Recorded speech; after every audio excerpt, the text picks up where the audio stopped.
Turning to some individual movers on the move today, we've got shares of Chinese stocks, Alibaba, JD.com, and Baidu all moving to the upside after the Chinese government saying that it is going to lower a trading tax. On this move being done in an effort to hopefully, or at least in their eyes, boost investor sentiment. And Akiko, this coming, as we've talked about time and time again, China's economy certainly struggling there. We've seen investor sentiment obviously take a huge hit as a result of this. So Chinese officials making this move. It's the first time that they've lowered this tax since 2008. How big of a difference this is going to make, of course, is what's up for debate right now.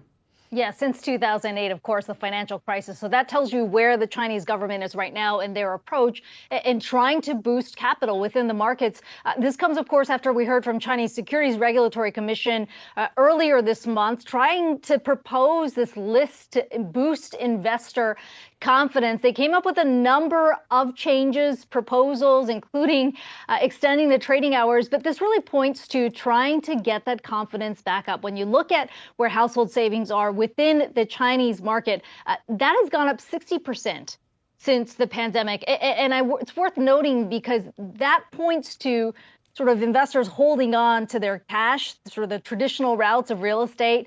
Certainly hasn't turned out well. And there's concerns there about whether, in fact, they can put that towards the market and really boost capital there. So we'll be watching very closely to see how effective this is. Shares of Hawaiian Electric are soaring as the utility company pushes back against the lawsuit filed by Maui County, blaming the company for the recent wildfires. Hawaiian Electric releasing a statement saying the first fire was caused by fallen power lines, but that at the time of the second fire, electricity to power lines had been cut off.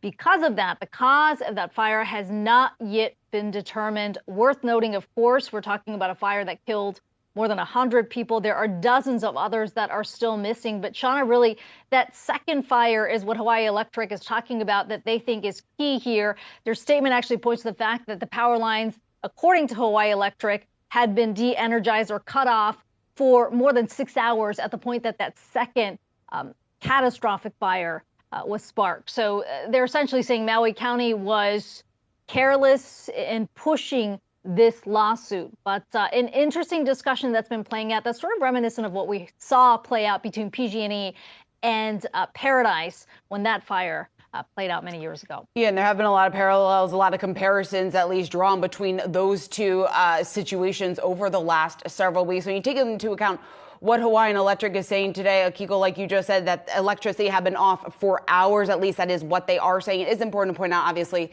that the investigation is still ongoing from state and also federal officials. But Hawaiian Electric, and we're seeing the reaction in shares today, saying that they do not believe that they're responsible for that second fire, which has been the focus. And this announcement coming on the heels of some of the developments that we got last week with S&P downgrading Hawaiian Electric as they were kind of concerned about what exactly the implications would be, the mounting costs associated with this and what that would mean for Hawaiian Electric down the road. So some relief, at least in the share price today, up 46%, but still just above $14 a share.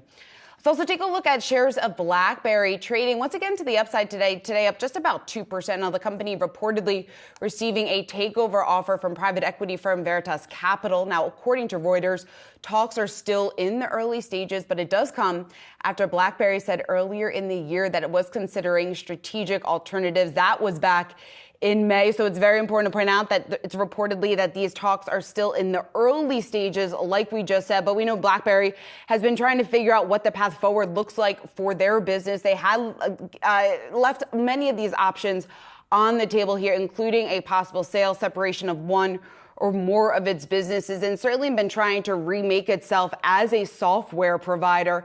Hasn't exactly stuck with investors just yet. And I think a lot of people have been trying to figuring out what the future looks like for BlackBerry. And we certainly saw the excitement in shares Friday and also moving once again to the upside today on what maybe this possible deal, if we do see one, what that could mean for BlackBerry going forward. Yeah, BlackBerry extending the gains that we saw from Friday. But to your point, a lot of viewers probably watch this and think, well, BlackBerry, what have they been doing lately? And of course, we go back to those devices that came pre-iPhone, but they've really been focused on cybersecurity as well as products around Internet of Things, but certainly hasn't been able to gain traction on that, which is why the company has said they're looking at all alternatives here in terms of their portfolio across the board.